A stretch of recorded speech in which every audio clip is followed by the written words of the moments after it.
네, 인권과 포용을 위한 디지털 거버넌스 세션 시작하도록 하겠습니다. 저는 사회를 맡은 카이스트 선임연구원 민재명입니다.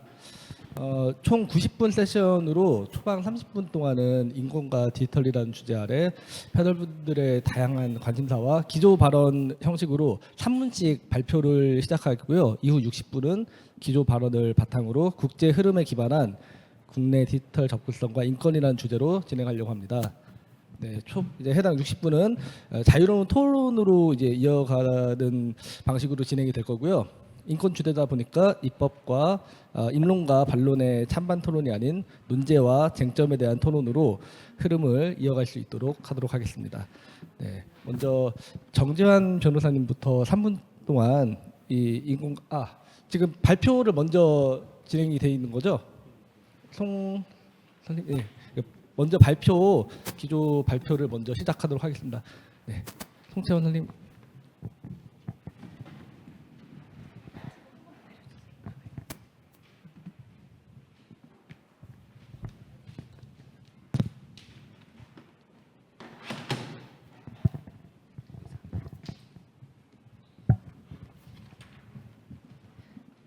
네, 안녕하세요. 해당 세션에 패널로 참가하게 된 한국병무정책학회 의원이자 또 장애인 인식 개선 강사로 활동하고 있는 송채원입니다.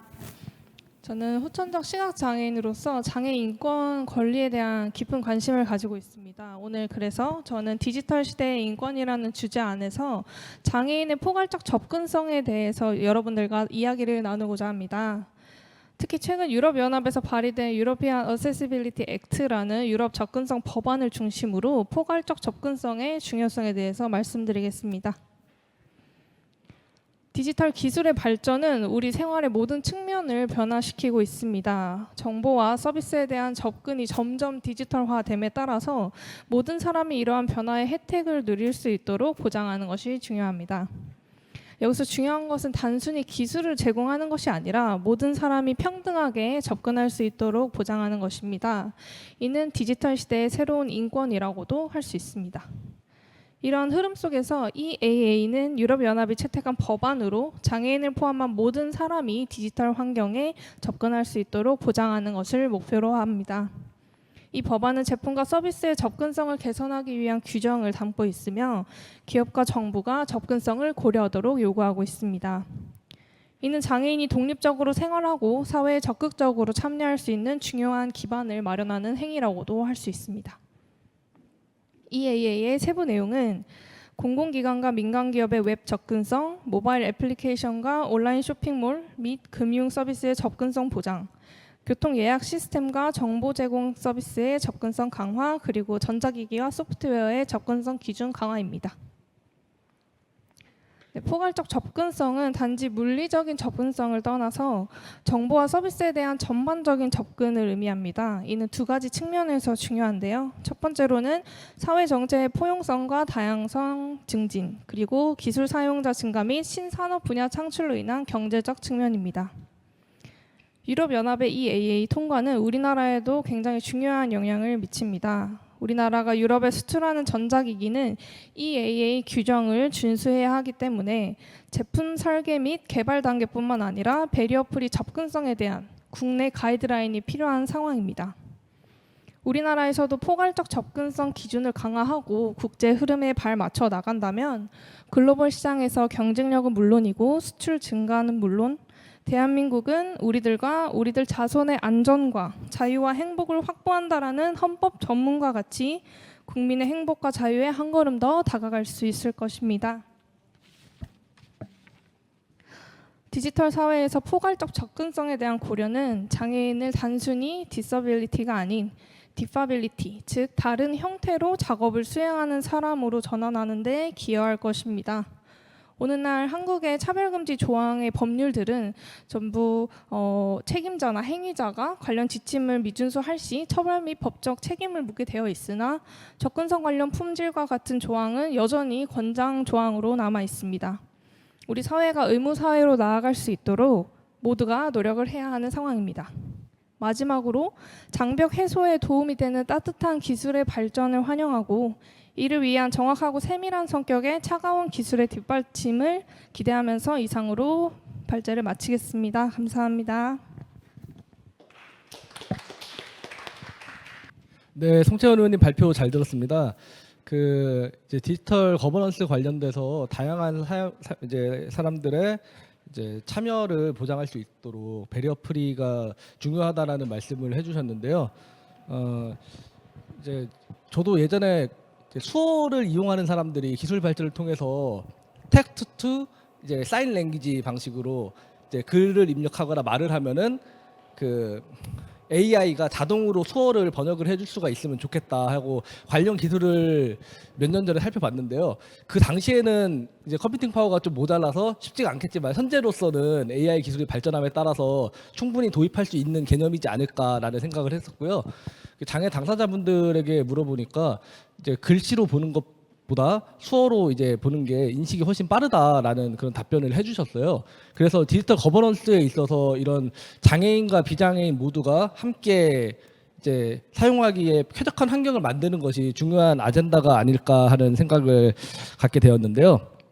네, 여기에 대해서 혹시 발제한 의견 들으시고 코멘트 해주실 수 있는 위원들이 있으시면은 이제 준비를 해주시길 바라고요. 우선 3분 동안 짧게 이제 소개를 해주시면서 이제 어떤 방향으로 생각을 가지고 계신지 정재한 변호사님부터 네, 부탁드리도록 하겠습니다.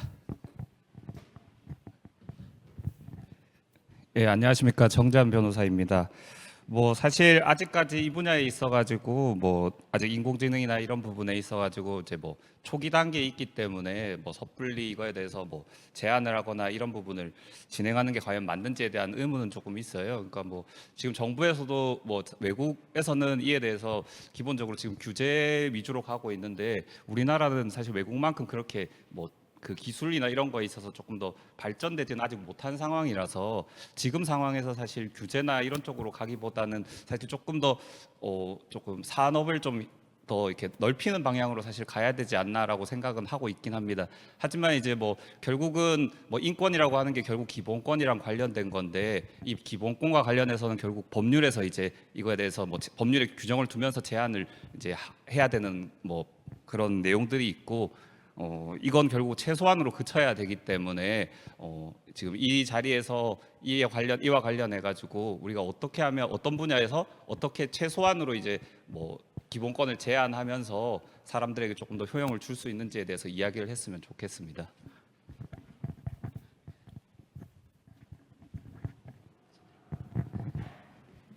네. 앞서 발제를 맡은 송채원이고요. 인사가 늦었지만 제 소개를 짧게 하자면 한국병무정책학회에서 위원도 하고 있고 현재 장애인 인식 개선 강사 또 책을 써서 이제 자기개발 강사로 일을 하고 있는 송채원입니다.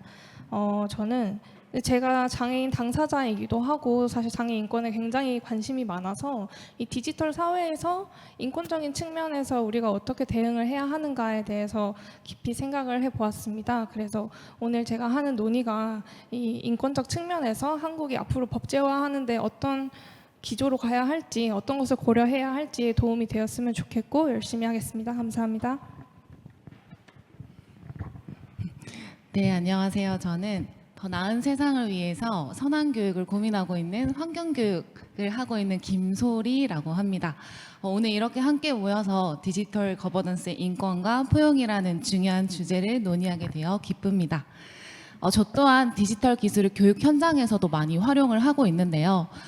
특히 이제 장애인 같은 특수 학교에서도 디지털 기술을 많이 활용하고 있습니다. 지적 장애인이나 지체 장애인 대상으로는 이론 교육을 하는 게 되게 좀 어려운 경우가 많습니다. 그래서 VR이나 AR 같은 디지털 기술을 활용해서 조금 더 실감형 교육 콘텐츠를 많이 제공할 수 있도록 노력을 하고 있고요.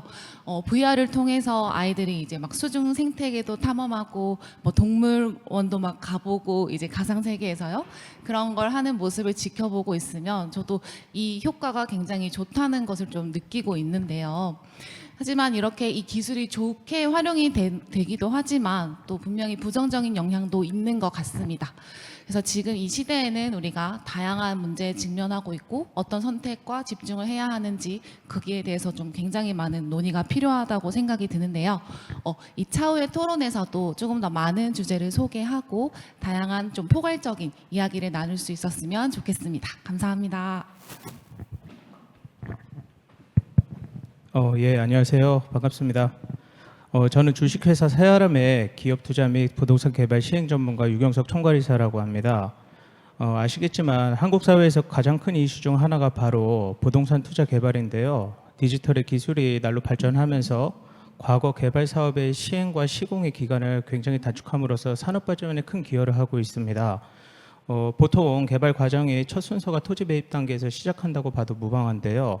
과거에는 이 모두한 것들이 다 인력으로만 해결했었던 게 지금은 이제 디지털화하면서 크고 작은 행정 업무가 약 1,300개 정도 단축되고 있습니다. 그래서 이처럼 디지털 발전 기술이 산업계에 미치는 영향은 매우 크다고 봅니다. 하지만 반대로 발전된 디지털 기술을 악용한 사례가 급증하고 있는데 바로 아실 겁니다. 얼마 전에 언론에서 보도한 전세 사기 대출 그리고 불법 대출 이런 것들이 그 일부분이기도 한데 참 무겁습니다. 무겁지만 이 디지털 변화에 따른 우리의 자세도 같이 한번 좀 변화해야 된다고 이렇게 보고 있고요. 앞서 얘기했듯이 좋은 것도 있지만 나쁜 것도 분명히 있습니다. 그로 인해서 이제 고도의 디지털 기술이 목소리 그리고 요새 좀 한참 이슈되고 있는 거 있죠. 딥페이크 이런 것들이 피해자나 서로 구분이 안 갈 정도로 너무 정교해지고 있습니다. 그로 인해 가지고 여기에 대한 법리도 제대로 이제 입각하지 않은 상태에서 저희가 여기에 노출되어 있는 것도 사실이고요. 이제 그런 점에서 저 같은 경우에는 이렇게 보고 있어요. 디지털 발전 속도와 디지털 법률 보완은 평행선에서 가야 된다. 그러기 위해서는 저희가 이런 거버넌트에서 지금 토론을 하고 포럼을 하는 이유가 아닐까 생각합니다. 마지막으로 미국에서 굉장히 크게 보도한 사건이 한 번 있었습니다. 그거는 이제 챗 GPT하고 구글 AI 기술 연구자들이 공동 서명을 발표하였는데요. 그 내용이 다소 충격적이에요. 인공지능이 인류를 멸망시킬 수 있을 것이다. 근데 이제 더 큰 문제는 기업들은 기업의 기밀 유지라는 조건으로 그 정보를 공개하기를 꺼려하고 있고 또 이제 나아가서는 거기에 대한 법리적 해석도 굉장히 애매모호하기 때문에 어떠한 제재를 가할 수 없는 게 현실입니다. 현재 디지털 기반의 AI 인공지능 이게 사실상 감독 없이 기업들이 무분별하게 지금 진행되고 있고 이거는 분명히 AI가 침범할 수 있는 도덕성의 영역인 인권 문제로 번질 수가 있다는 점에서 굉장히 무겁습니다. 끝으로 포괄적인 개념에서 디지털의 발전에 앞서 인권이 침해되지 않게 디지털 독립기관을 만들어야 되고 인권을 보장하는 구체적 해법이 나와야 된다고 판단하기에 저는 그렇게 생각하고 있습니다. 예, 감사합니다. 네, 안녕하세요. 네, 저는 청춘목공소를 운영하고 있는 박기태라고 합니다. 사실 이런 포럼 자리에는 익숙하지 않은 직업을 가지고 있습니다. 네, 저는 목공 작업을 중심으로 사업을 하고 있기 때문에 사실 인권에 대해서는 생각을 많이 해보지는 못했습니다. 늘 나무만 보고 자라거든요. 그래서 이번 포럼의 기회로 사실 많이 이제 듣고 배우고자 나왔고요. 사실 이제 이 포럼 주제를 세션을 보면서 요즘 일과 생활이나 이제 환경에 대한 정보 취급이 너무나 경계가 없다라는 생각을 사실 하고 있습니다. 그래서 사실 이 정보를 취급하고 활용하는 게 어떻게 보면 또 인권에 또 포함되어 있는 포괄적인 영역인데 사실 이런 부분에 대해서 조금 이제 토론을 하고자 사실 좀 준비를 하긴 했는데 사실 처음에 발제해 주신 의견이 너무 좋아서 네, 그래서 그 포괄적 디자인에 대한 부분도 사실 조금은 생각해 볼 부분이 있다라고 생각을 합니다. 아무래도 이제 이런 논제들이 나올 때마다 사실 정책이나 이제 이런 부분은 따라가기가 많이 느린 편이잖아요. 그래서 뭐 아무래도 이제 그런 것들을 받쳐주기 위한 여러 가지 환경적인 정책들이 좀 많이 나왔으면 좋을 것 같습니다. 네, 많이 듣고 배우겠습니다. 네.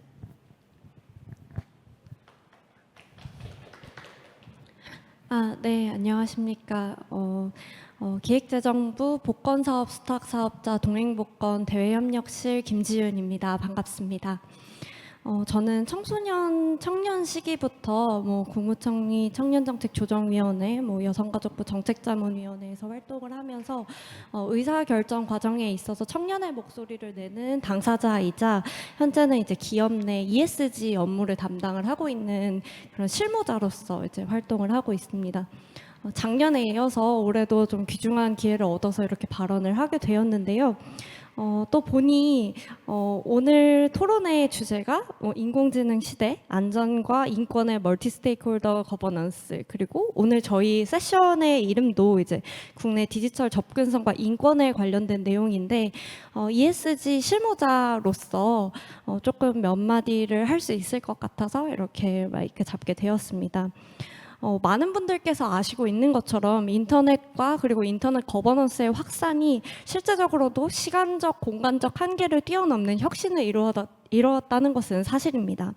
또 사회 전반에 있어서 특히 코로나 팬데믹 시기를 겪으면서 정보 접근성과 그리고 소통의 방식을 상당 부분 많이 변화시켜 왔습니다. 많은 분들이 이제 특히나 지역이나 공간의 그런 변화가 굉장히 컸는데요. 원격 근무나 온라인 학습, 비대면 학습, 특히나 오늘 하고 있는 토론회가 또 양방향으로 진행되고 있는 것처럼 이제 많은 부분 이런 디지털 기술들이 우리 삶에 있어서 필수적인 요소로 자리 잡은 것은 모두가 아시고 있는 사실입니다. 하지만 이러한 변화가 모두에게 공평하게 혜택을 주고 있는가는 앞서 발제해 주신 것처럼 과연 그럴까라는 의문이 제기되는 것도 사실인데요. 아주 가깝게는 노년층 분들께서 가깝게 가게를 가시더라도 키오스크를 사용하는 데 어려움을 겪으시거나 혹은 이제 장애인이나 취약계층 같은 정보 소외 계층이 이런 디지털 기기라든지 소프트웨어 활용 과정에 있어서 좀 큰 어려움을 겪고 있습니다. 최근에는 또 말씀해 주신 것처럼 챗GPT가 굉장히 흥행을 하고 있는데 이런 챗GPT 역시도 일단 기본적으로는 텍스트 기반으로 되고 있기 때문에 이런 부분에 있어서 과연 이런 혁신적인 기술의 변화가 모두에게 공평하게 효과를 가지고 오고 있는가에 대해서는 우리 모두가 한번 고민을 해봐야 되는 상황이라고 생각합니다. 많은 분들께서 아시다시피 저희 동행복권은 이제 복권 사업을 통해서 공익 사업에 기여를 하고 있는 복권 기금을 통해서 여러 가지 국가에서 중요한 취약계층을 위한 사업들을 진행을 하고 있습니다.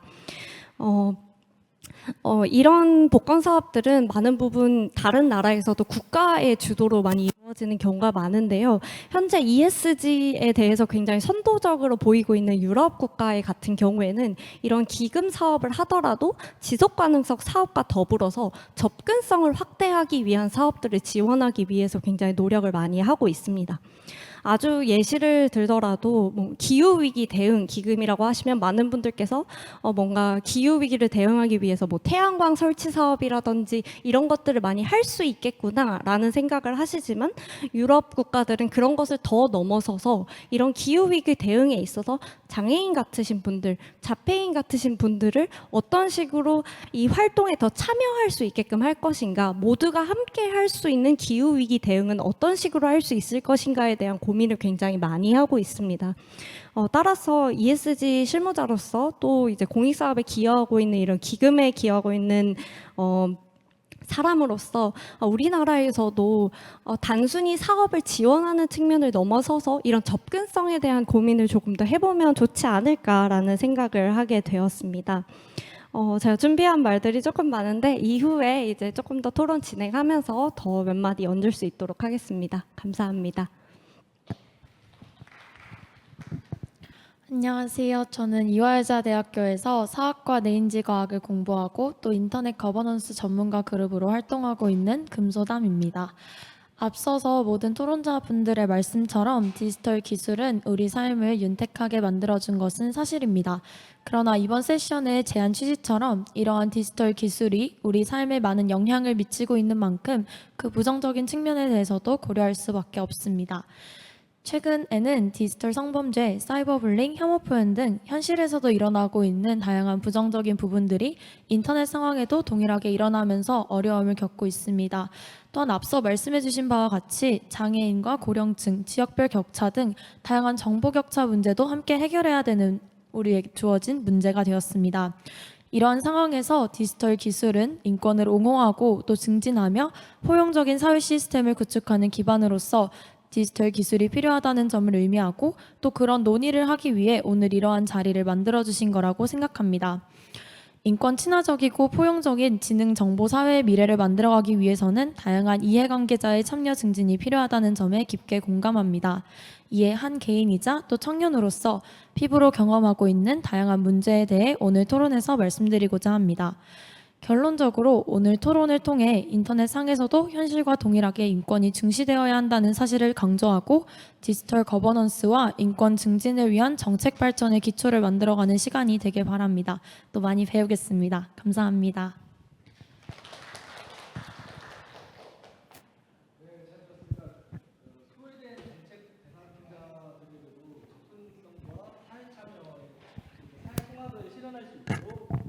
공적 기능을 수행해야 한다는 그런 말씀에 동의하고요.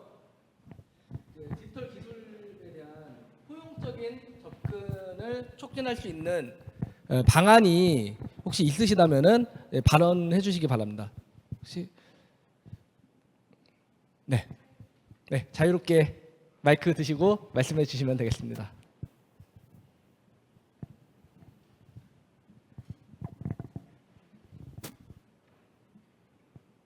네, 조금 생각을 정리하는 동안 그 물리적, 심리적 접근성을 개선해서 다양한 배경을 가지고 있는 구성원들이 함께 상호작용할 수 있는 토대를 제공할 수 있으면요, 정책 사각지대에 있는 그 이웃들에게도 사회 안전망과 사회 통합, 사회 참여를 촉진할 수 있을 텐데요.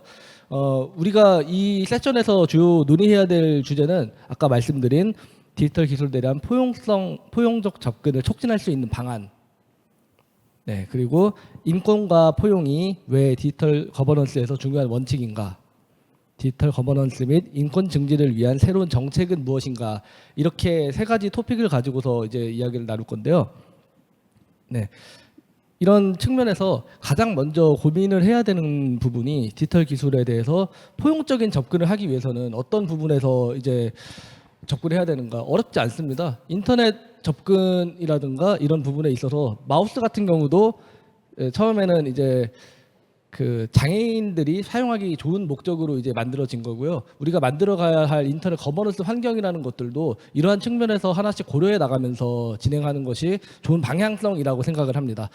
네, 혹시 지금 이제 생각이 좀 정리가 되신 분은 자유롭게 발언해 주시면 되겠습니다.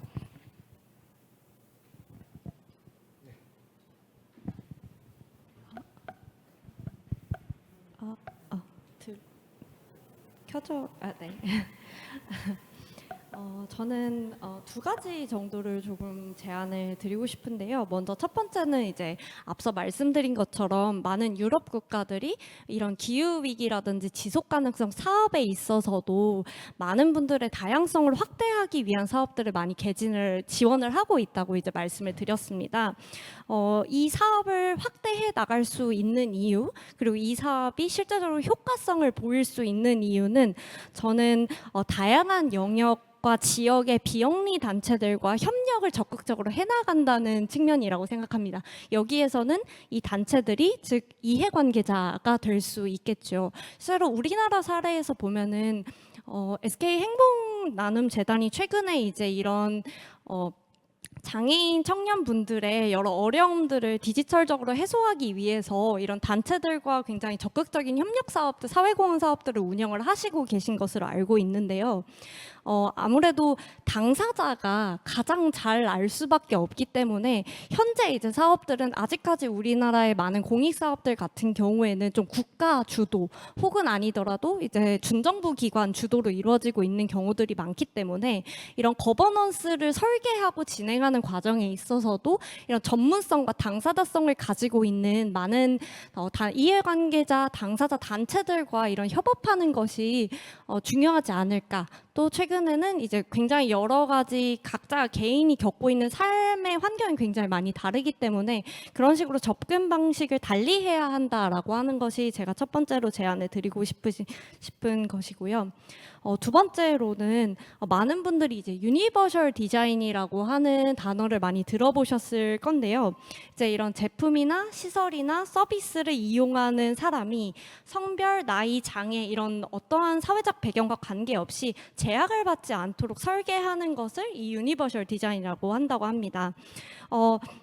저희는 흔히 말해 뭐 이런 장애인분들을 위한 설계를 한다 하더라도 그러면 그거는 장애인분들이 편한 거 아니야 라고 생각하기 쉽겠지만 실제로 유니버셜 디자인들이 도입되는 과정에 있어서 저희 같은 일반 시민한테도 그냥 모든 대중들한테도 굉장히 큰 도움을 가지고 오는 경우들을 굉장히 많이 볼 수 있습니다. 뭐 저상버스도 있고요. 가장 가까운 일례로는 뭐 그런 것들을 통해서 이런 유니버셜 디자인의 개념을 거버넌스를 설계하든지 혹은 테크놀로지에도 그런 관점에 있어서 설계하려고 하는 노력들이 수반되어야 하지 않을까.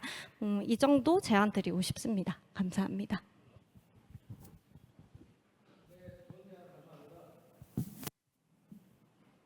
네. 네, 혹시 첨언 이제 드리고 싶은 분 있으시면 자유롭게 마이크 들고 얘기하시면 됩니다. 네, 학생분. 네. SK 행복나눔재단에 대한 얘기를 해주셨는데 제가 정말 우연히도 지금 SK 행복나눔재단에서 하고 있는 대학생 사회공헌 프로젝트로 참여를 하고 있는데요. 그 프로젝트에서 저희가 하고 있는 부분이 이제 청각장애인 분들의 어려움을 해결해드리기 위한 관련된 프로젝트를 진행하고 있습니다. 또 거기서 저희가 찾았던 한 가지 사례가 지금 계속 얘기하고 있는 디지털 기술의 포용적인 접근 방안과 굉장히 잘 결합한다고 생각해서 말씀을 드리고 싶었는데요. 그 영상통화 같은 경우에는 청각장애인 분들이 보통 수어를 많이 사용하시는데 영상통화를 통해서 수어 통역사와 대화를 한 다음 이제 일반적인 다른 곳들에 가서 본인들이 하고 싶은 의사를 전달하시거나 또 이와 관련한 서비스를 제공하는 사업체들도 저희가 만나봤었고 또 유니버셜 디자인에 대해서도 그 저상버스 얘기를 해주셨었는데 실제로 처음에 지하철 역사 안에 엘리베이터가 구상될 때만 해도 이제 지체장애인 분들이 휠체어를 타고도 편하게 이동할 수 있도록 리프트보다 안전한 엘리베이터를 개설하자라는 의견으로 만들어졌지만 실제로 이용자들을 보면 고령층이나 유모차를 이용하고 다니시는 분들이나 누구나 좀 더 편리하게 이동할 수 있는 그런 장치가 되었다고 해서 이제 아무래도 유니버셜 디자인의 경우에도 뭔가 장애인뿐만 아니라 비장애인에게도 큰 도움이 된다는 부분을 조금 강조한다면 아무래도 그런 제작을 위한 거버넌스를 만들어 갈 때 좀 더 도움이 될 거라고 생각을 합니다. 네, 감사합니다. 장애인에게 편리한 환경이 모두에게도 편리한 환경이다라는 말씀을 주셨는데요. 우리가 지하철에서 편하게 이게 볼 수 있는 엘리베이터 같은 경우에 사실 장애인 투쟁의 오랜 결과물이거든요. 근데 우리 이제 비장애인들도 편리하게 이제 사용을 하고 있습니다. 이런 측면을 조금 더 이제 인터넷 거버넌스적인 측면에서도 확대를 할 수가 있다면은 장애인과 비장애인 모두에게 편리한 환경이 될 수가 있다. 그런 말씀을 해주신 걸로 이해를 하고요. 그동안 장애인들이 사회에 불편한 그런 물리적 환경 때문에 사회 참여가 제한된 부분이 있습니다. 사회 환경은 장애인들이 이용하지 않기 때문에 바뀌지 않는 악순환이 계속 이어지고 있었는데요. 이러한 문제를 해결하기 위해서 디지털 거버넌스 측면에서 접근권 강화를 통해서 사각지대를 개선할 수 있으면 좋겠다는 생각이 드는데요. 여기에 대해서 부연 설명을 해주실 분이 있으시면은 자유롭게 발언해 주시면 되겠습니다. 네, 박기태 대표님. 네, 일단 너무 좋은 주제로 이렇게 얘기하게 하고 있어서 네, 저도 이제 뭐 숟가락 하나 얹어 보면요. 사실 유니버셜 디자인은 뭐 최근 한 5년 정도밖에 안 된 것 같습니다. 화두가 된 게 일단은 각 시별로 이제 가이드라인 나온 시는 한 4-5개 시도밖에 없고요. 사실 그런 부분에서 사회적인 이제 인식이나 합의가 좀 굉장히 많이 필요로 하고 또 특히나 사용자 경험이 측면에서는 많이 연구가 부족한 부분도 없지 않아 있습니다. 사실 제일 대표적으로 여기 서울시가 아무래도 제일 선두를 하고 있고요. 유니버셜 디자인은 뭐 그럼에도 불구하고 60%도 미치지 않는다라고 합니다. 그래서 사실 그렇게 포괄적으로 디자인이 굉장히 중요한 영역이고요. 사실 유니버셜 디자인은 뭐 사실 뭐 합의를 떠나서 뭐 필연적으로 저도 가야 된다라고 생각은 하지만 한편으로는 여러 가지 이제 뭐 환경적인 부분에서 굉장히 뭐 법률적인 부분도 있고 근데 윤리적인 측면뿐만 아니라 사실 고려해야 될 부분들이 굉장히 많습니다. 뭐 하물며 이제 유니버셜 디자인을 적용한 건축물에 있어서도 사실 손에 꼽을 만큼 사례가 현재 없다라고 봐도 무관할 만큼 사실 굉장히 불편한 환경을 가지고 있습니다. 그럼에도 불구하고 그래도 예전에는 서울시만 가이드라인이 있었지만 그래도 이제 경기도나 천안 뭐 경상남도까지 이제 가이드라인을 이제 기본 계획을 발표하고 있으니까 사실 많은 우리 시민분들께서도 관심을 가지고 해줬으면 좋겠는데 이제 물론 이런 부분에 대한 사실 디자이너 입장에서의 또 우려 사항도 없지 않아 있습니다. 아무래도 이제 디지털 정보가 워낙 이제 쉽게 접근하다 보니까 사실 이걸 기획하고 연구해낸 저작권자에 대한 부분은 사실 사회적으로도 좀 많이 인식을 하지 않는 것 같습니다. 그래서 그런 부분에서 뭐 지금 너무나 쉽게 무언가 새로운 이제 어떻게 보면 인간의 편의를 위해서 새로운 아이디어나 디자인이 있다면 사실 조금만 검색해도 충분히 구글링을 통해서 쉽게 아이디어들이 이제 습득을 할 수 있는 정보 사회잖아요. 그래서 그런 부분에서 이제 너무 카피가 이제 난무하고 있고 그런 부분에 대한 또 어떻게 보면 디자이너 입장에서의 인권은 또 어떻게 보장이 되어야 되며 이런 부분도 사실 같이 고민을 해봐야 될 부분이라고 생각을 합니다. 네. 좋은 의견 감사합니다. 혹시 덧붙여서 그 내용을 조금 더 이제 이어나갈 의견이 있으신 분 계신가요?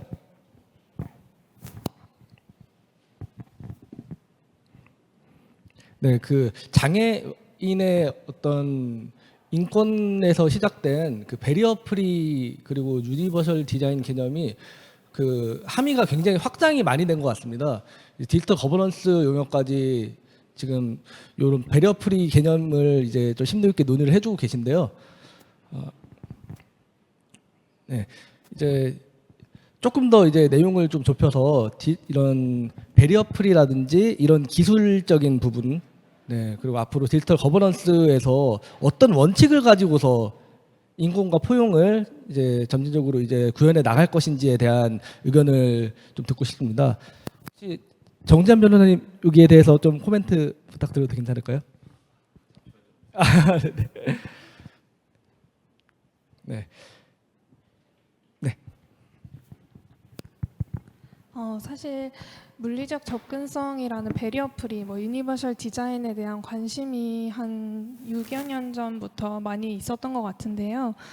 디지털 사회로의 전환이 되면서 사실 이제는 물리적 접근성보다는 포괄적 접근성, 뭐 인클루시브 어세시빌리티와 같은 그런 개념으로 확장이 되고 있는 것 같습니다.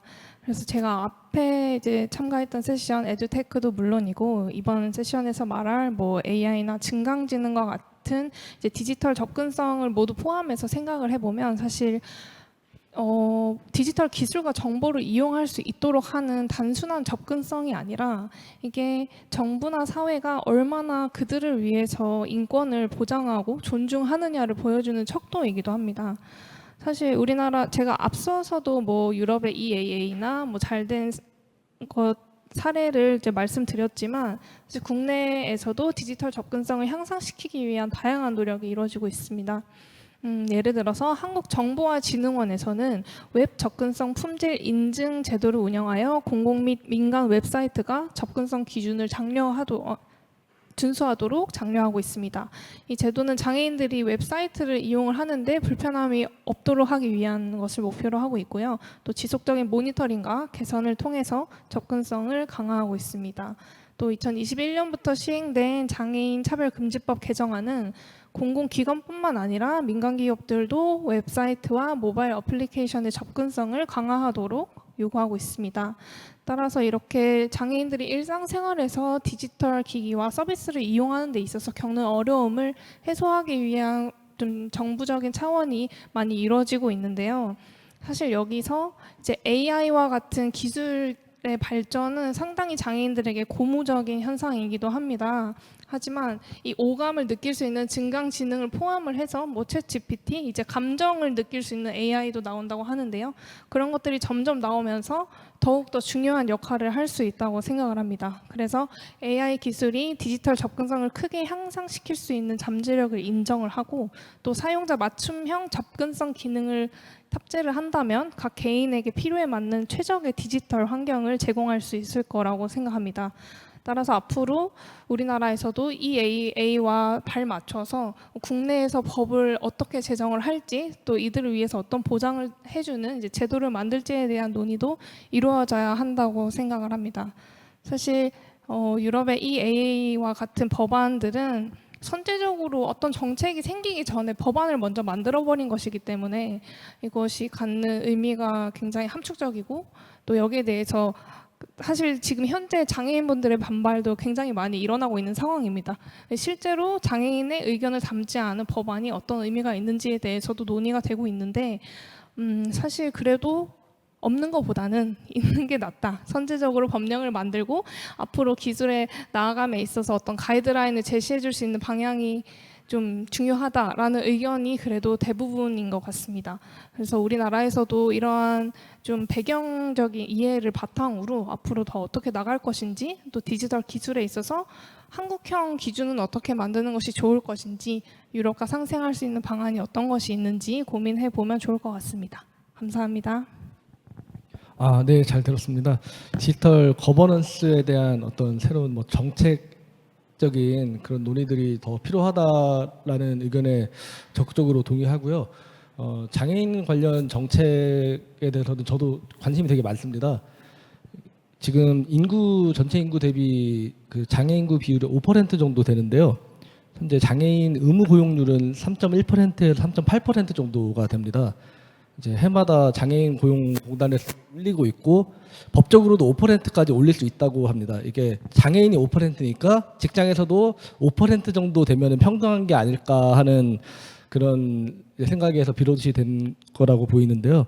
근데 장애인 인구 구성에는 특징이 있습니다. 65세 이상이 50% 이상을 차지하고 있는데요. 비장애인 인구보다 훨씬 더 초고령화되어 있습니다. 네, 뿐만 아니라 노동시장에서 선호하는 장애인 인구 20대에서 40대가 70에서 80% 정도가 발달장애가 있습니다. 그래서 따라서 실제 근로 가능한 인구의 수가 적을 뿐 아니라 이제 장애인 정도가 이제 중증인 사람들이 노동 선호 연령에 집중돼 있기 때문에 이 문제에 대해서는 좀 더 딥하게 접근할 필요가 있다라는 생각이 들고요. 그래서 지금 고용과 더불어 이제 몸이 좀 불편한 분들에게도 어떠한 방식으로 디지털 거버넌스 환경에서 정책적으로 법적으로 우리가 제도를 설계해 나갈지에 대해서 좀 치밀한 논의가 필요한데요. 그동안 이런 정책에 대해서 큰 방향에서는 그냥 숫자를 늘리고 재원을 더 많이 투입하는 정도였지 어떤 근본적인 변화들이 체감하기는 좀 어려웠던 것 같습니다. 그래서 이런 부분에 대해서 이제 조금 더 이제 디지털 거버넌스 측면에서 원칙과 방안, 정책에 대한 이야기를 좀 나눠보면은 네, 유익한 시간이 되지 않을까 싶습니다. 혹시 발언하지 않으셨? 네.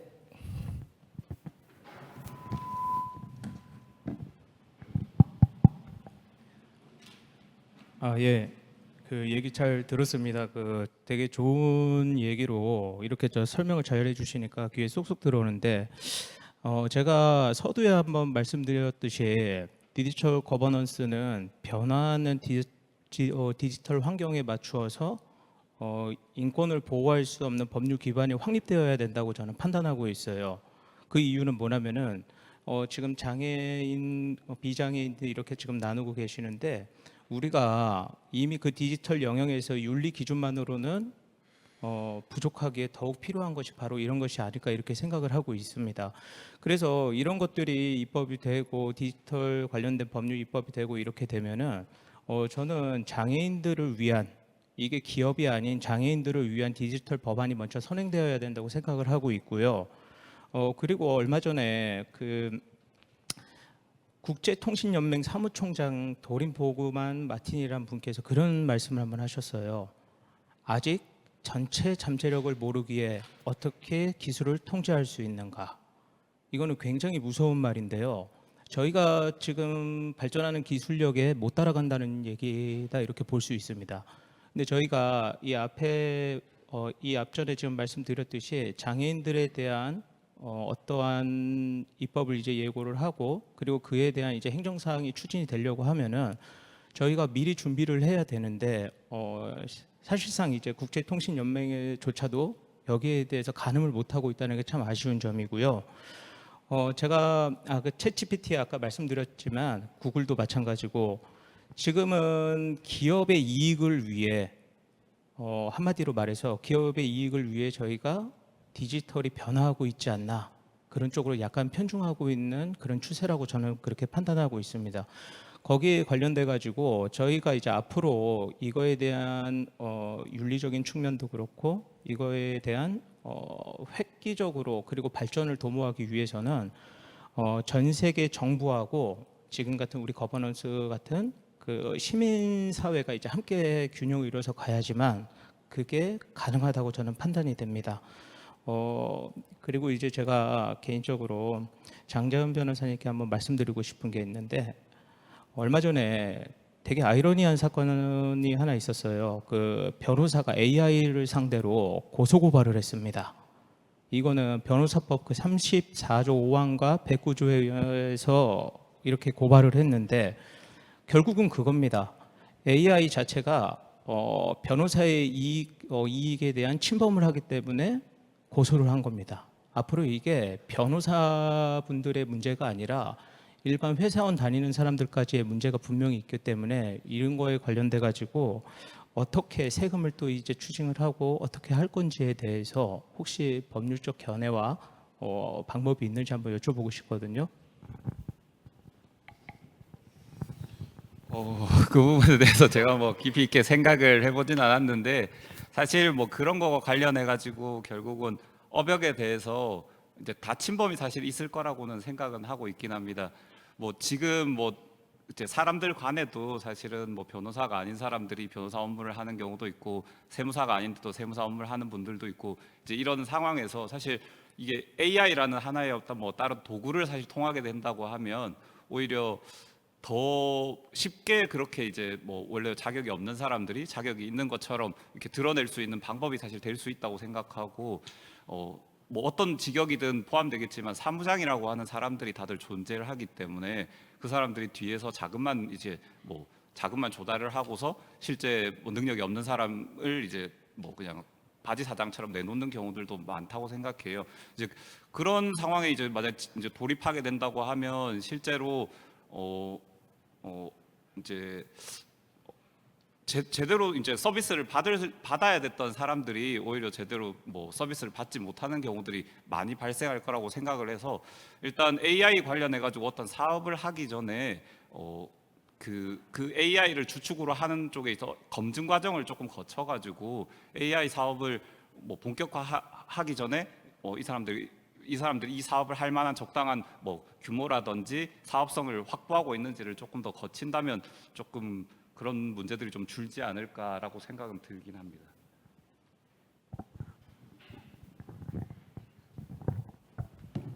네. 네, 흥미로운 예, 얘기를 해주셨는데요.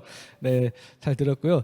이런 정책적인 논의들, 그러니까 우리가 정책적으로 경로 의존적인 방식으로 쭉 이어져 왔던 것들이 굉장히 많이 있습니다.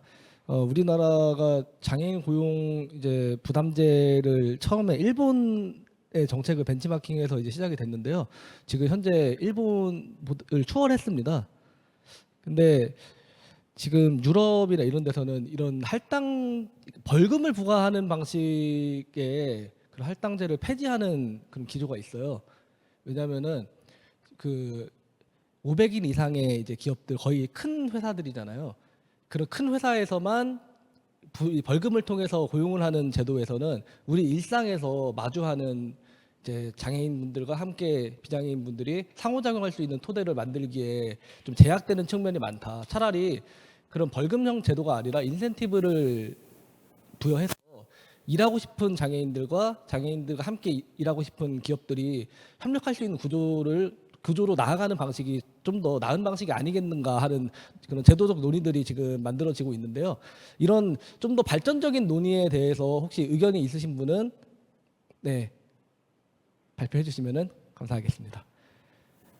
혹시 우리 그 여기 참여해 주신 학생분, 네, 학생 패널분이 한번 의견 주시면은 어떠실까 싶은데 준비되셨나요? 네.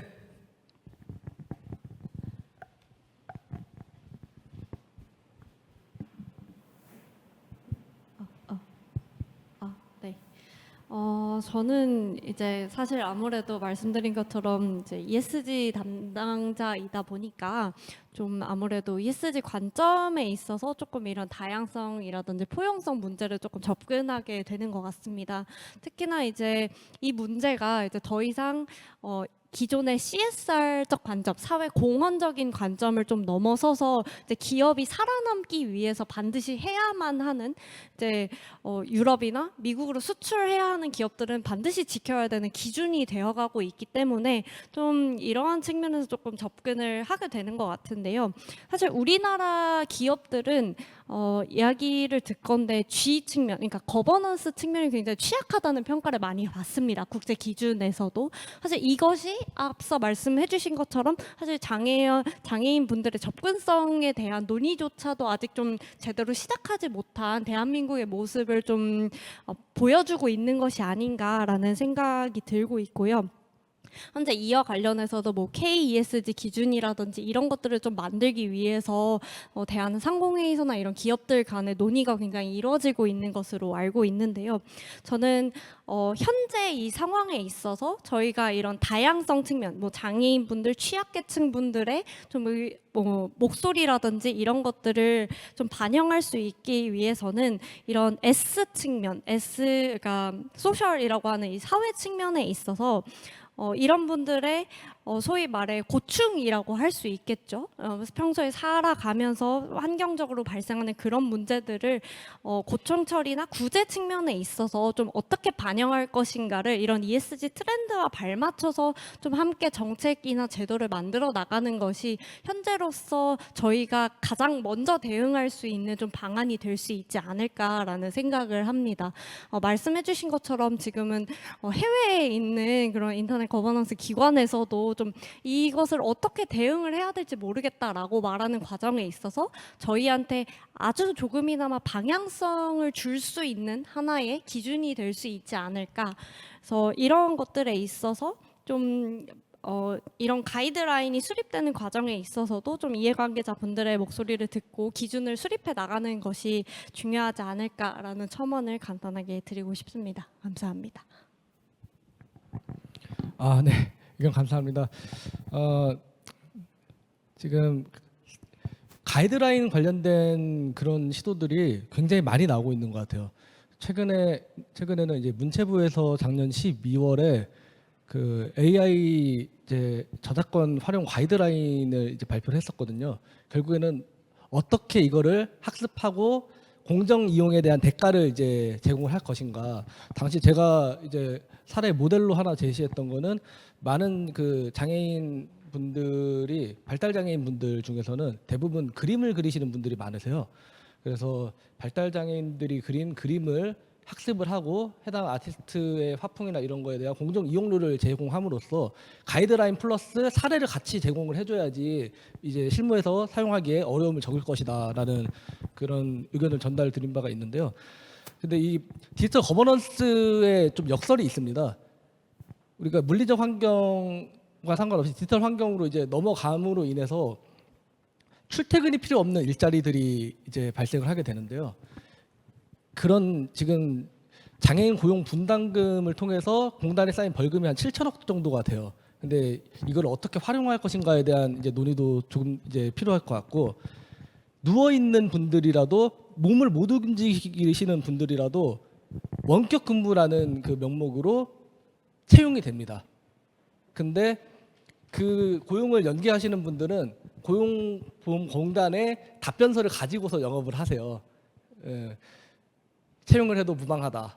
예, 이런 그 상황이 이제 지속이 되면은 그 대부분 그런 장애인 가구의 한 40% 정도가 이제 취약계층으로 분류가 이제 기초생활 수급을 받고 있는 경우가 많습니다. 그러니까 한 달에 100만 원을 받는 게 이제 도움이 많이 되는 제도겠지만 우리가 조금 더 나은 방식으로 사회 참여와 사회 통합에 대해서 접근을 한다면은 여기에 대해서도 조금 더 실질적인 정책적 접근이 가능하지 않을까 하는 생각을 가지고 있는데요. 우리가 사회 참여와 사회 통합을 좀 더 실질적으로 접근하기 위해서는 어떤 방식으로 진행을 하면 좋을지에 대한 그런 사례적인 그런 부분을 함께 얘기해 볼 수 있으면 좋겠습니다. 혹시 의견 있으신 분 계시면은 박기태 대표님. 네, 뭐 사실 인지에 대한 얘기가 제일 중요할 것 같습니다. 사실 인지를 하냐 못하냐가 굉장히 중요한 영역인데 뭐 저희도 이제 사회적 기업을 운영하다 보니 이제 CSR 측면에서도 ESG 측면에서도 여러 가지 뭐 기관에서 여러 사업들을 많이 펼치고 있는 것도 알고는 있지만 사실 현실적으로 와닿지 않는 영역도 굉장히 많고요. 심지어는 이제 사회적 기업들도 아무래도 이제 직접 지원이나 이런 것들은 많이 지금 이제 부족한 상태이기 때문에 제가 알기로는 저야 이제 하드웨어 측면에서 좀 얘기를 많이 할 수밖에 없는 이제 분야였다 보니 사실 오늘 세션에서 포용을 위한 접근성이라는 키워드로 봤을 때는 사실 사회적으로는 굉장히 불리한 상황인 거죠. 그러니까 사회적인 인지는 하고 있으나 아까 사회자께서도 말씀하셨다시피 5%가 이제 어떤 불편한 환경을 가지고 계신데 실제 여기 대표님께서도 말씀하셨던 것처럼 기업은 이익을 위한 개발을 할 수밖에 없는 배치되는 이제 어떻게 보면 구조이잖아요. 그래서 그런 측면에서 사실 5%를 위한 사실 맞춤형 하드웨어를 제공하는 서비스를 제공하는 기업들이 버틸 수 없는 세상이 어떻게 보면 현실이라는 거죠. 그래서 그런 현실 부분에서 사실 AI나 디지털에서 저는 앞으로 이제 기술 발전이나 이런 것들이 저는 굉장히 이제 혁신을 불어오기를 기대하고 있지만 하드웨어적인 측면에서는 좀 현실적으로 많은 어려움과 제약이 있을 것 같다라는 사실 좀 안타까움도 이제 어떻게 보면 현실적인 부분으로 사례는 아니지만 제가 경험하고 있는 사례로 한번 말씀드리고 싶습니다. 네. 현재 이제 장애인 고용도 하고 계신 걸로 제가 알고 있는데 사실 되게 어려운 부분이 많이 있습니다. 하지만 저는 개인적으로 되게 낙관적으로 미래를 생각을 하고 있는데요. 앞으로 인간과 기계가 융합이 되고 AI와 인간이 융합이 되는 그 미래를 생각을 하고 있습니다. 그런 관점에서 포스트 휴먼으로 누가 가장 먼저 넘어갈 것인가? 저는 당연히 여기에 대한 욕구가 가장 큰 이제 부류는 장애인부터 포스트 휴먼으로 넘어갈 것이다. 그렇다면은 인간들보다 지금의 현재 보통의 사람들보다 우월한 신체 능력과 지적 능력을 가지는 그런 방식으로 이제 나아갈 텐데, 네, 그런 방식으로 이제 하나하나씩 이제 하다 보면은 장애인 인권과 우리가 기술적인 그런 발전 방향이 매핑되는 부분이 적지 않다라는 생각을 가지고 있고요.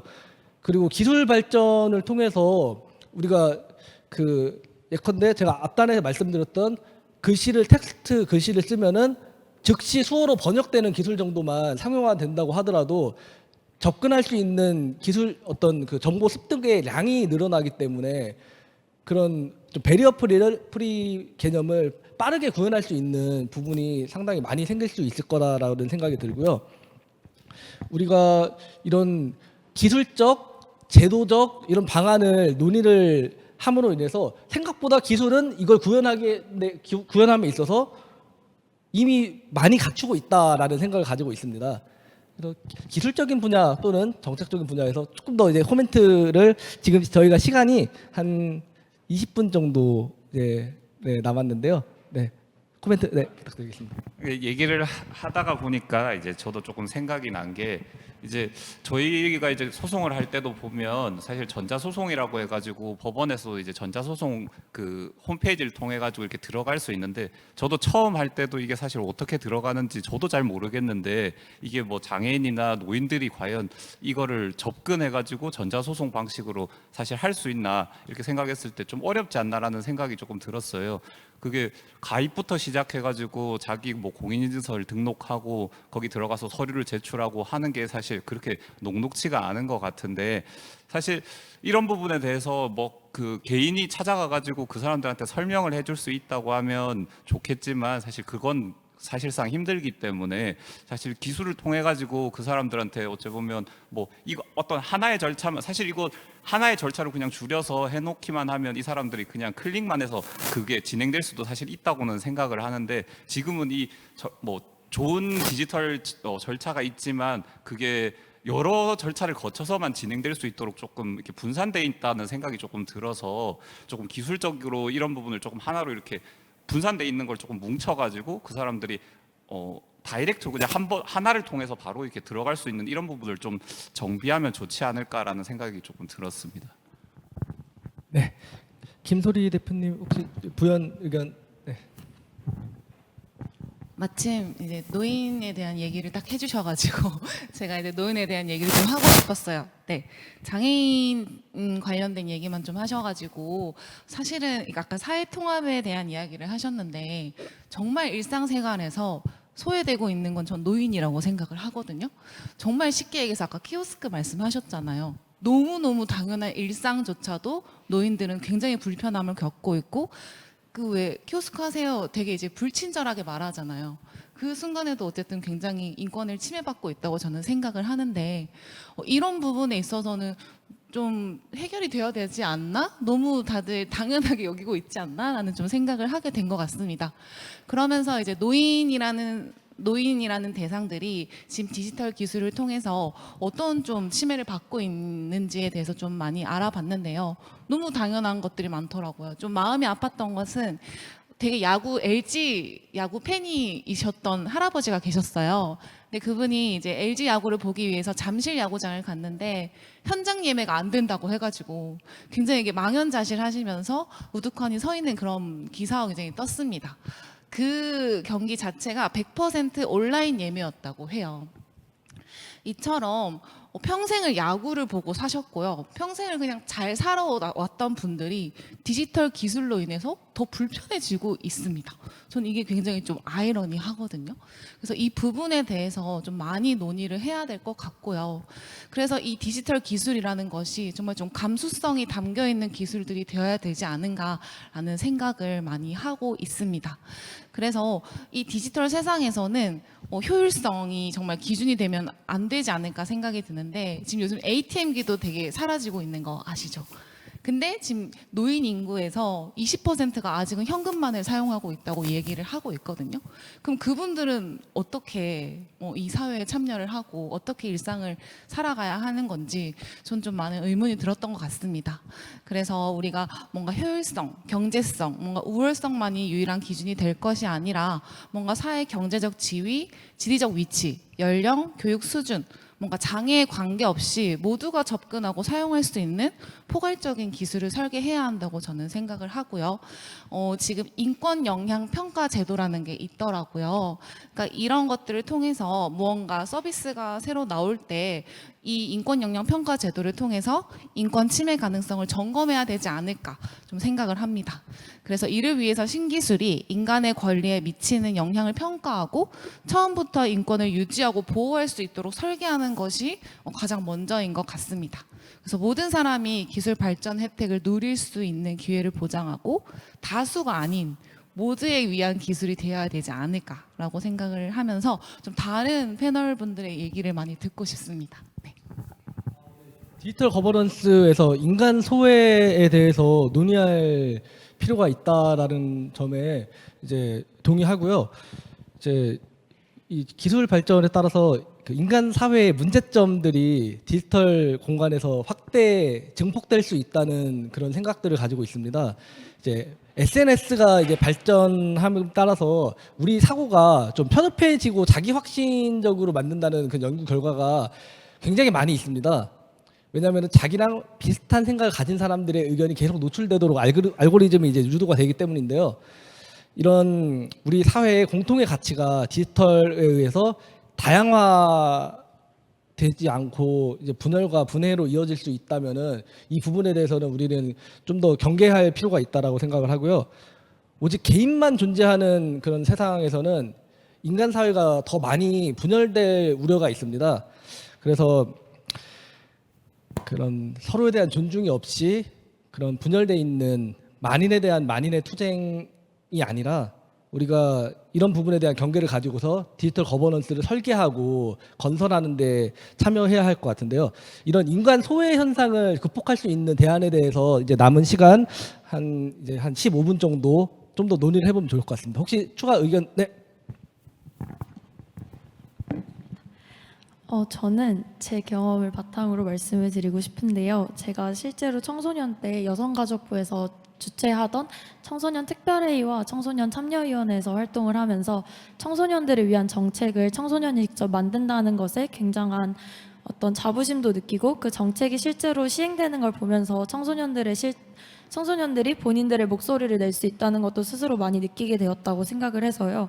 저는 인간 소외 문제에 대해서 특히 장애인과 노인분들에 대해서는 당사자성이 조금 더 강화되는 부분이 중요하다고 생각을 합니다. 단순히 어떤 정책적으로 우리가 이게 필요할 거야, 이분들은 이런 문제가 있을 거야 라고 보는 어떤 시혜적인 시각이 아니라 당사자들이 본인들이 직접 이야기하는 문제들을 가지고 그 문제들에 어떤 것들이 있는지, 문제에 대한 해결 방안이 무엇이라고 생각하는지를 좀 더 많이 들어봐야 된다고 생각을 하고요.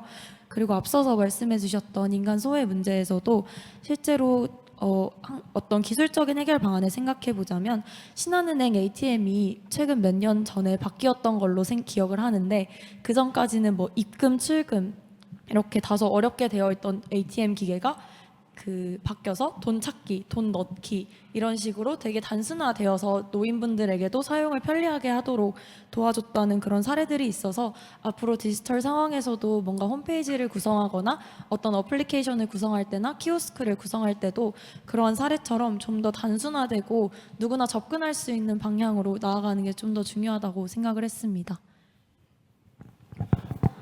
네. 시혜적 시각을 벗어나야 한다라는 이제 의견을 주셨습니다.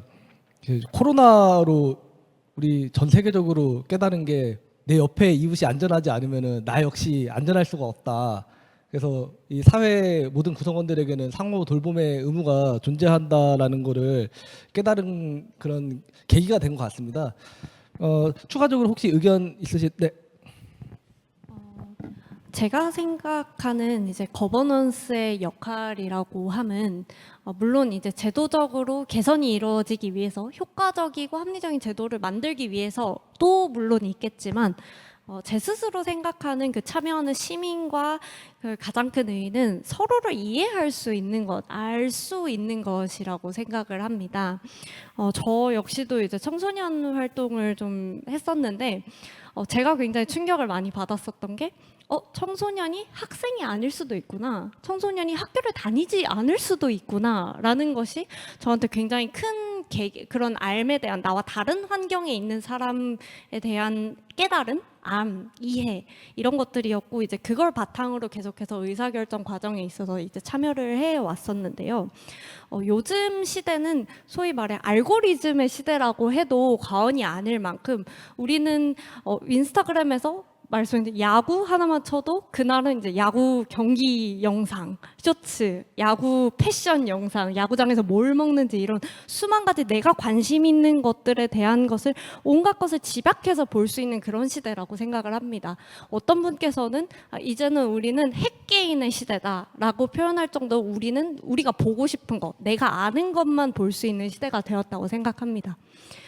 최근에 이제 저희 한 학생이 점자 책을 좀 우리 지역사회에 보급을 하고 싶다. 이런 시각장애인 분들을 위해서 그런 활동을 좀 하고 싶다라고 하면서 좀 도움을 요청한 일이 있었습니다. 그래서 저도 관련해서 좀 도움을 주기 위해 정책적인 그런 활동을 하고 싶어 하길래 그걸 도움을 주고 싶어서 여러 가지 리서치를 했는데요. 제가 저 역시도 그리고 그 학생 역시도 굉장히 놀랐었던 게 실제로 시각장애인 분들 중에서 점자책을 읽으시는 분들이 그렇게 많지 않다고 이야기를 하더라고요. 5% 남짓? 저희는 일반적으로 우리가 책을 읽는 것처럼 그 시각장애인 분들도 점자책으로 읽겠지라고 생각을 했는데 점자책은 자음과 모음이 완전히 분리가 되어 있어서 하나를 읽는데도 굉장히 오랜 시간이 걸려서 실제로 읽으시는 분들은 그렇게 많지 않다고들 이야기를 합니다. 저희는 시각장애인 분들께 도움을 주기 위해서 이 정도면 되겠지, 이 정도 활동이면 되겠지라고 생각했는데 정작 아니었던 거죠. 그만큼 일반 대중과 그리고 취약계층 분들이 겪고 있는 삶 간에는 굉장히 큰 간극이 있다고 생각합니다. 키오스크도 조금 글자 수 크게 기능 하나 넣으면 되지 않을까라고 생각을 하지만 사실 그런 게 아닌 것처럼 노인분들은 왜 이렇게 목소리가 크시고 버럭버럭 소리를 지으실까? 왜 이렇게 내 몸을 지하철을 내리는데 왜 이렇게 내 몸을 잡으실까라고 생각을 해봤을 때 오래 서 있기 힘들어 하셔서 그리고 너무 귀가 이제 청력이 나빠지면서 소리가 잘 들리지 않기 때문에 자연스럽게 이런 것들을 알 수 있는 계기가 이런 디지털의 발달로 인해서 편리함을 얻기도 전에 이런 간극이 먼저 발생하는 것이 아닐까 싶은데요. 따라서 최근에 디즈니가 PC주의라고 하는 그런 소위 말해 좀 비꼬듯이 이렇게 안 좋은 방향으로 이야기를 듣더라도 다양한 환경에 있는 분들을 영화나 드라마를 통해서 조명하려고 하는 것도 이 나와 다른 삶을 살고 있는 사람에 대한 이해를 알리기 위해서라고 생각을 합니다.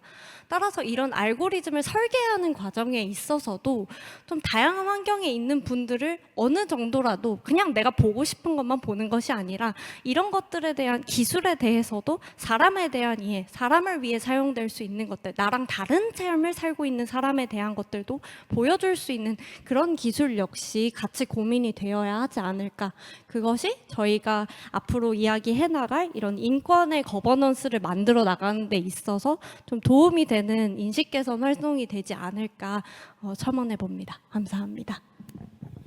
네, 되게 방대한 얘기를 해주셨는데요. 일단 시혜적 시각에서 벗어나서 당사자성이 강화돼야 된다. 그 노인들이 이렇게 빤히 쳐다보는 거를 궁금해하는 왜 그럴까 하고 좀 불쾌해하는 그런 시선들이 많이 있었는데요. 이게 왜 빤히 쳐다보냐라고 물어보니까 이제 안 보여서 그렇다는 얘기를 해주시더라고요. 그래서 사실 물어보면은 소통이 되면은 이제 다 잘 해결이 될 수 있는 건데 소통이 잘 안 되다 보니까 오해들이 쌓이는 것 같습니다.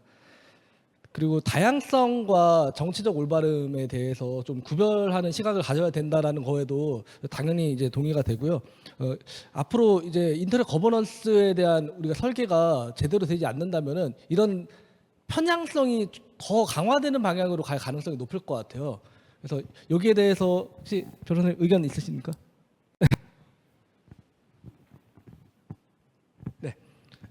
네, 네 유경석 이사님. 예, 앞서 좋은 말씀 잘 들었고요. 저도 이거를 계속 강조하고 싶은 게 바로 그런 부분입니다. 그 장애인들이나 노인분들이 가장 많이 당하는 게 보이스피싱 뭐 이런 것들인데, 이런 건 사실 다 디지털 기반에서 발행되고 이게 발생되고 있는 거기 때문에 이런 거에 대해서 통제를 해야 되는데, 사실 저희는 그런 통제 체계가 없습니다. 이런 보이스피싱을 당했을 때 예를 들어 가지고 그 사이버 수사대에 의뢰하세요 하는데, 이 사이버 수사대에서는 실질적으로 만에 한 건을 하기도 힘든 지금 그런 인프라로 갖춰져 있고요. 그렇다 보니까 이런 프로그래밍을 개발하는 사람들은 굉장히 활기가 넘쳐요. 반면에 피해보는 사람들은 취약계층, 노인들, 어린이들, 그리고 저소득계층 뭐 이런 사람들이 대부분이고요. 그래서 저는 이렇게 생각합니다. 개발에 앞서 통제하는 정책이 먼저 이제 와야 되고, 그렇기 위해서는 강력한 디지털 기술 독립기관이 좀 필요하다고 이렇게 판단을 하고 있습니다. 그 중심에는 너무 포괄적이지만 디지털이라는 명분 하에 강력한 기구가 설립이 돼야 된다 하고, 이는 아까도 말씀드렸듯이 시민사회와 그리고 기업들 그리고 온 사람들이 같이 참여할 수 있는 그런 정치 형태로 이제 가야지만 이런 것들이 올바른 거버넌스의 이제 역할을 하리라 판단을 하고 있습니다. 예, 이상입니다. 네. 디지털 범죄 보이스피싱 얘기를 해주셨는데, 저도 보이스피싱을 이렇게 전화를 하길래 전화를 끊지 않고 그대로 경찰서까지 간 적이 있었거든요. 네, 계속 얘기를 하면서 그럼 추적이 당연히 가능할 거다. 그 호신호를 따가지고. 근데 안 받아주더라고요. 피해를 당한 사례가 없기 때문에 신고를 받아주지 않는다라는 답변을 받고서 이거 좀 실망이야라는 생각을 했었는데요. 예전에 광고 관련 이제 기술을 개발할 때 통화 내용을 텍스트로 전환하고 텍스트에서 보이스피싱에 해당되는 키워드를 실시간으로 이렇게 뽑아낼 수 있으면은 이거를 막을 수 있겠다라는 생각을 한 적이 있습니다. 당시에는 이제 광고 목적으로 쓸 생각이었는데 기술 개발했는데, 그 경찰대 교수님이 이거 한번 논의를 해보자라고 해서 논의를 했던 기억이 있습니다. 그때 문제가 됐던 게, 보안 기술을 강화시키려면은 개인정보에 대한 그런 논의가 좀 필요한 상황입니다. 왜냐하면은 통화 내용은 이제 개인정보고, 우리가 보안 관련돼서 조금 더 이거를 실시간으로 대응하기 위한 많은 기술들이 있습니다. CCTV 같은 카메라를 이용해가지고 실시간으로 뭐 낙상이라든가 사고가 났을 때 바로 신고를 한다든가. 근데 모두 개인정보하고 이제 연결이 됩니다. 근데 개인정보에 대해서 기업으로 전부 다 주게 되거나 혹은 국가로 주게 되면은 우리는 디지털 독재에 대한 이제 그런 부분을 걱정을 해야 되고, 이런 난해한 딜레마가 있는 상황에서 보이스피싱을 차단할 수는 있을 것 같아요, 기술적으로. 하지만 또 다른 문제를 또 고려를 해야 되는데, 참 고민되는 사항이 아닐 수 없습니다. 혹시 여기에 대해서 의견 있으신 분들 있으시면은. 네.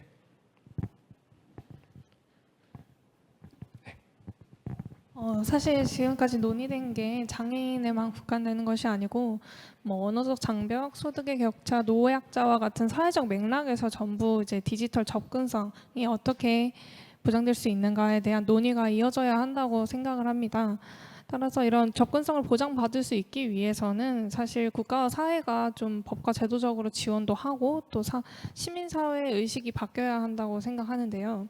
앞서서 말씀 주셨던 것처럼 상대를 이해하는 것이 가장 중요하기는 합니다. 저 역시도 시각장애가 있지만 경증이고, 또 지체장애인의 어려움을 알기 위해서 실제로 휠체어를 타고 6개월간 노르웨이에 다녀온 경험이 있는데요.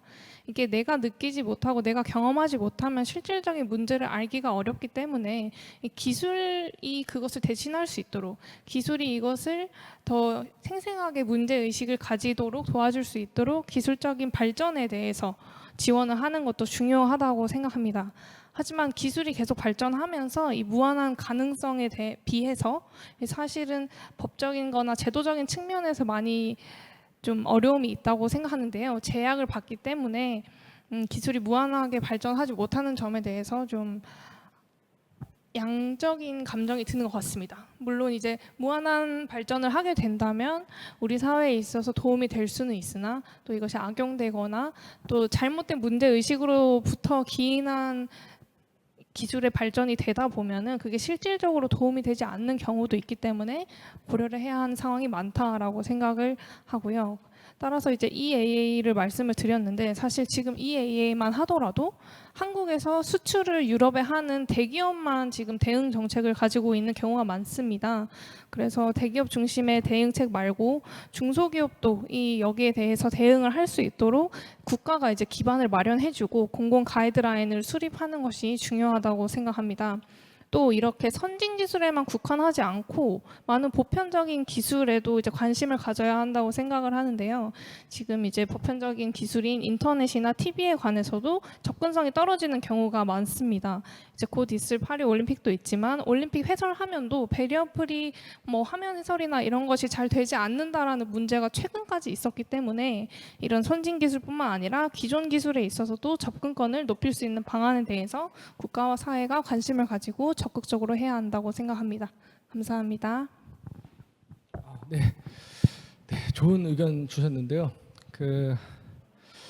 이게 디지털 기술이 계속 발전되고 이제 하면서 우리가 어떻게 보면 현실을 살지 않고 디지털 안으로만 가는 문제에 대해서도 조금 생각을 해봤습니다. 우리가 외로움, 히키코모리가 지금 한국에도 굉장히 많이 이렇게 있는데요. 이 분들이 이제 전혀 사람 만나는 건 아니에요. 컴퓨터를 통해서 소통을 하겠죠. 근데 그런 방식이 건강한 방식인가?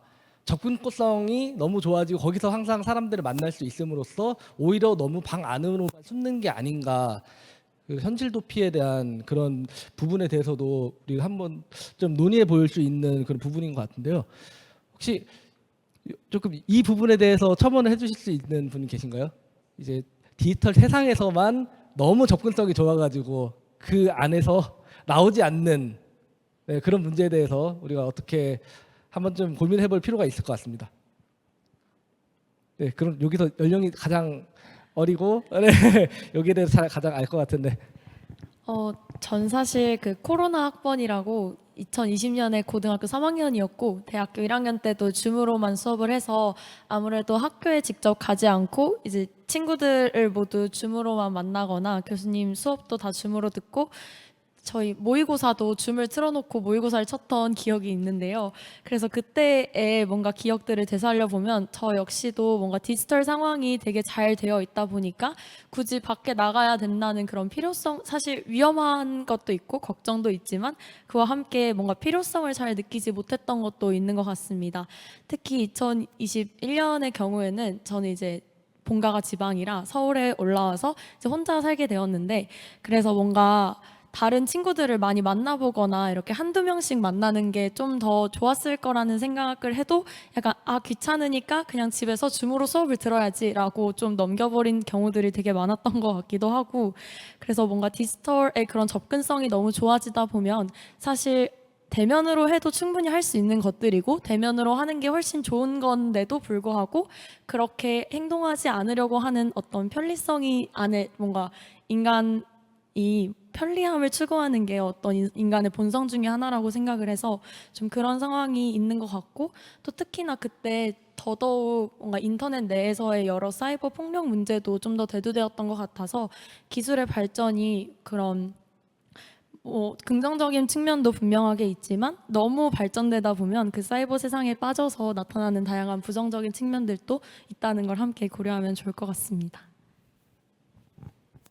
네, 저도 군대 가기 전에 게임만 하다가 학교를 한번 잘린 적이 있거든요. 이게 계속 안 나가다 보니까 재적을 시키더라고요. 그때 제가 느꼈던 거는 그냥 아무것도 안 하고 그냥 집에서 게임만 해도 하나도 불편하지 않다. 그냥 배달 시키면 되고 한 달 넘게 집 밖을 안 나갔던 것 같은데 하나도 불편한 걸 몰랐어요. 당연히 외롭지도 않았고요. 근데 그렇게 허리는 아팠습니다.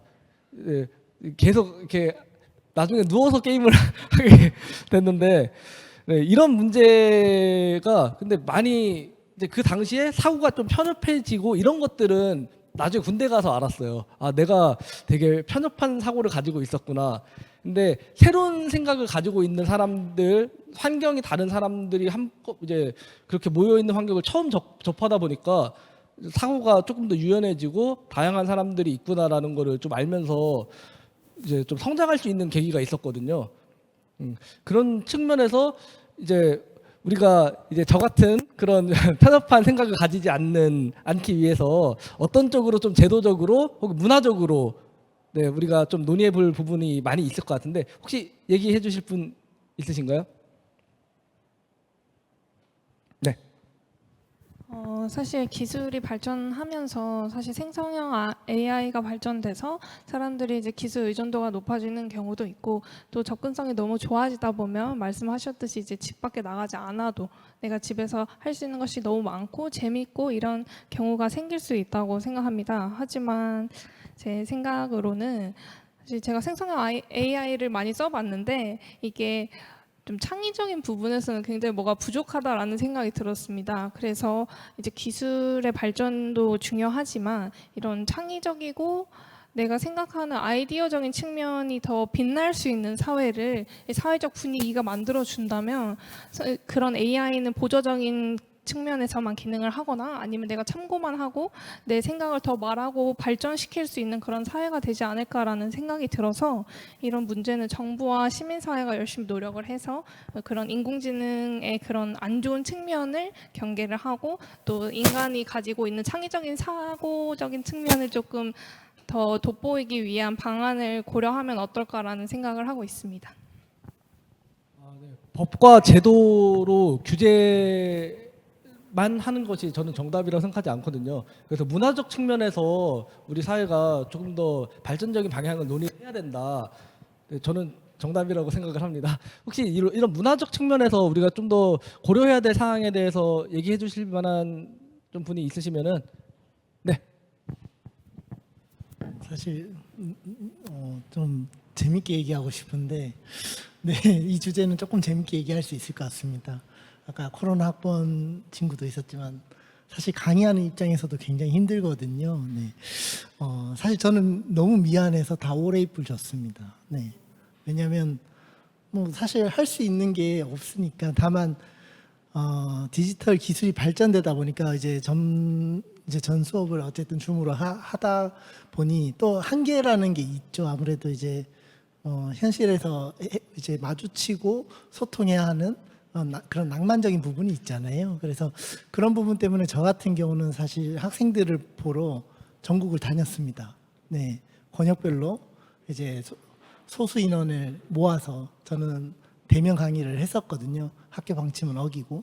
네, 아무튼 뭐 그런 측면에서 저는 낭만을 추구한다기보다는 현실에서 사실 실증해야 되는 그런 기술 전수나 그런 교육 부분이나 또 물론 이제 포용해야 될 부분들도 분명히 있다라고 생각합니다. 그래서 그런 부분들이 이제 기술 발달로 인해서 사실 놓치는 하나의 포인트가 있을 거라고 봅니다. 아까 말씀하신 것처럼 시각장애인이 점자책을 안 본다는 그런 부분들이 어떻게 보면 굉장히 간단한 영역인데도 불구하고 디지털 세상에서는 쉽게 그 정보를 얻기가 어렵잖아요.